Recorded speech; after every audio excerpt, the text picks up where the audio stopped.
ค่ะกราบสวัสดีเอฟซีทั้งช่องของสงกรานต์นะคะมื้อนี้มีแนวทางตำล่าวของเซียนไส้ว่านมาฝากค่ะพี่น้องมื้อนี้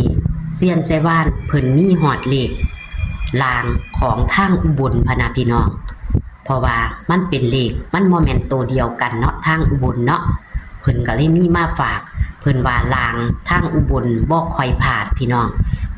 ทางอุบลจะได้โชคได้ชัยในมื้อนี้นะคะพี่น้องเป็นลางอย่างเดียวบ่ต้องกลับพี่น้องเลขลางของทางอุบลบ่ต้องกลับทางเฮาเพิ่นก็มีมาฝากนะคะเอาจะเป็นตัวใดเฮาไปรับชมรับฟังกันได้เลยค่ะเอาถ่ายซีตัวนั่นมันตัวหนาน่ะแม่สมมุติว่าเมื่อคืนมันออก05บ่0549มันจะเป็น05นั่นล่ะเลขลางทางบ้านเดียวกันบ่เดียวกันแต่ว่าอยู่บนเขาเอาอยู่นานนี่นั่นล่ะค่ะได้ยินวางสั่นล่ะบ่เลยมันมีอยู่ในร่างมันมีอยู่จำอยู่แม่เดียวก่อนโอ้ก็เอาเจ้าเนาะแต่มันมีเบิ่งว่าบ่มีเบิ่งว่าทางอุบลติก็บ่รู้คือกันแล้วจะเขาสิมื้อนี้แม่เอาโลดเอาไว้โลดเฮาก็บอกว่ามันจะเป็นเฮาก็บอกเป็นทางใดเฮาก็บอกไปตัวแม่นบ่เลขนานี่มันจะเป็นของอุบลเฮาก็ว่าไปจังซี่หั่นแหล้วเนาะกำกับไว้เขียนกำกับไว้เอามันก็เบิ่งทั่วลูกก็จักผู้ใดสิเบิ่งเฮาแน่เนาะก็บ่รู้คือกันค่ะเอาเลยค่ะวิ่งเอาใช่ไหม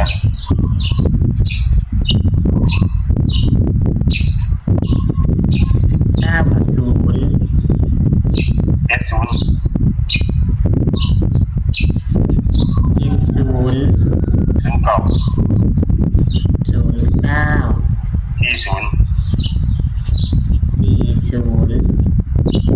70 ประมาณ79แม่79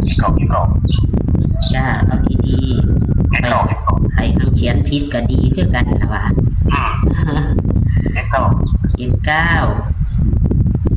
76เอาต้องดูแม่ให้เจ๊ต้องบอกนั่นข่อยเห็นบ่ข่อยเขียนผิดข่อยก็เป็นตาหน้ายคือหยังนี่เด้นี่799จะได้ฮะ649มันไม่เอาเด็กมันล่างมันล่างบุญค่ะล่างอุบล73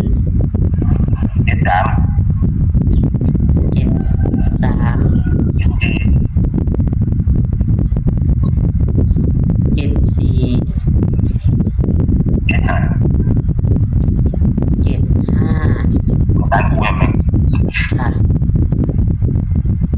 นี่คือลางอุบลเนาะค่ะเรา4ตัวเรา76 49นะของอุบลป่ะบ่ได้4ตัวโอ้เลข4ตัว76 49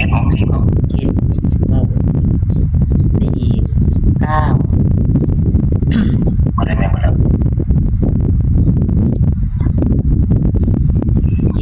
แล้วคิดแต่น้ำมันฮะต้องคิดแต่ของบ่คิดแบบโอ้ลงชิปสั่นน่ะลงอยู่ตลอดเจ้าเขาเบิ่งบ่ดูนี่ไม่เบิ่งเด้บ่เบิ่งเนาะมันก็บ่มีตลอดต้องคิดแต่เรื่องแบบนี้เร็วแม่นคนเบิ่งหลายอยู่เด้คนเบิ่งแต่กี้ก็มันมีหลายนะมีคนเบิ่งเร็วนี่แต่กี้คนเบิ่งอัน2-300เดี๋ยวนี้มันก็ขึ้น4-500 600 700ก็ขึ้นไปเรื่อยๆอยู่เป็นคลิปช็อตนั่นล่ะแม่ได้ไงลงคลิปสั่นนำอย่างงี้แม่ลงอยู่ค่ะลงอยู่คลิปสั่นก็ได้แล้วที่ตัวตัดตัวที่ตัว3ตัวก็ต้องที่คุณนี่ๆไปเลยง่ายจำไปแม่จะนี่หมด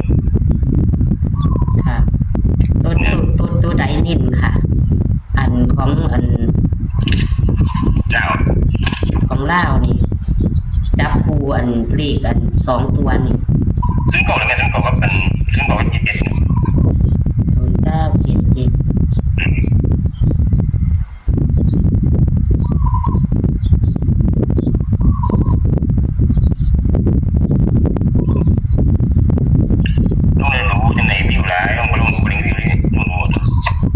สิหา FC ได้ดิแต่ซ้ำนี่ก็เลียดตาแทบกระดิ่ง ยังว่าคันได้ขึ้นพ่อเสียนอยู่นี่FC คนอ่ะค่ะปันนี้ก็คือ มันบ่แม่นใหม่เฮาก็ได้กดเบิ่งหาดอกเนี่ย ค่ะ มันดีอะไรเบิ่งอันนี้มันหาดอก ก็บ่ได้นั่นดอกค่ะเสียงของเฮาค่ะบัดนี้ก็คือมันก็จะมีแค่นี้เนาะค่ะเนาะเลขวิ่งนี่9กับ0นี่นักตัวใดนิ่นตัวใดบ่ค่ะ โอ้ยเขาเก่าแม่เก่าแม่ ค่ะ9นะคะเลขวิ่งก็มี9กับ0จับคู่ก็มี70 09 40 79 76 77 99เนาะค่ะเลข3ตัวก็มี6 49เลข4ตัว76 49เลขรางทางอุบลเป็นรางอย่างเดียวแม่นบ่ค่ะทางอุบลนี่ ครับ รางอย่างเดียวทางอุบลก็คือ73 74 75มีเน้นบ่ค่ะ บ่มีแนวไว้บ่ต้องกันเด้อซึ่งตรงเลย บ่ต้องกลับ บ่ อืมอันของทางเฮานี่ก็บ่ต้องกลับบ่ค่ะ ที่ตามมาแล้วแต่มัน บนรางบ่ค่ะนี่ ต้องเอาบนหน้าแล้วก็บนครับ อืมค่ะเอาก็ขอขอบสิขอขอบคุณเซียนเด้อค่ะที่ให้แนวทาง ครับ ค่ะ สวัสดีค่ะ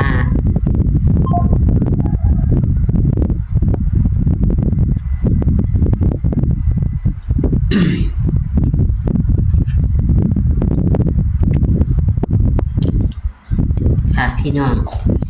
มีหอดเลขทางอุบลค่ะพี่น้อง เลขทางอุบล เพราะว่ามันบ่เป็นตัวเดียวกันเนาะค่ะพี่น้องบานี้เซียนเพิ่นว่าเพิ่นเฮ็ดมามันถือแทบทุกงวดค่ะ เลขลางทางอุบลพะนะพี่น้องบ่ต้องกลับว่าซั่นว่าลางอุบลเขียนกำกับแล้วก็วงกลมไว้ให้นำเด้อค่ะพี่น้องวงกลมให้นำเลยลางบ่ต้องกลับของเซียนไต้หวันมื้อคืนก็หลุดอยู่ดอกค่ะหลุดเพิ่นก็แจมือให้ใหม่นะคะพี่น้องเลขมีเขามีหลุดคือตำลาวนะคะตำลาวของเซียนไต้หวันทางเฮาก็มีวิ่ง9กับ0เด้อค่ะ9กับ0นี่ค่ะพี่น้องวันที่4มิถุนายน69ตำลาวเซียนไต้หวันนะคะวิ่ง9กับ0แต่เพิ่นให้นิ่น9นะคะนิ่น9เด้อค่ะพี่น้องจับคู่เพิ่นเน้นแค่2หางค่ะพี่น้องเน้น0977ค่ะพี่น้องเพิ่นสงสัยว่าเลขจะมาเป่าอันนี้บนรางเด้อค่ะเพิ่นให้เลข3ตัวหางเดียว6 4 9 7เลข4โตว7 6 4 9นะคะแล้วก็มีเลขกลางทางอุบลมาให้นำพี่น้องมี3หางบ่ต้องกลับพี่น้อง7 3 7 4 7 5บ่ต้องกลับเด้อว่าสั่นว่าป้าจะมาสิดีแท้พี่น้องเบิ่งแหน่บ่ต้องกลับเด้อพี่น้องเอาแคปหน้าจอค่ะแคปหน้าจอนะคะ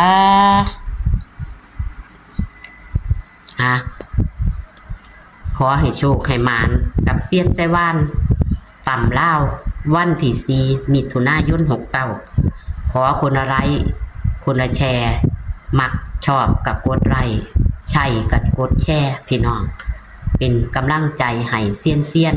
เพิ่นเด้อค่ะคลิปนี้กับโชคมันๆค่ะสวัสดีค่ะ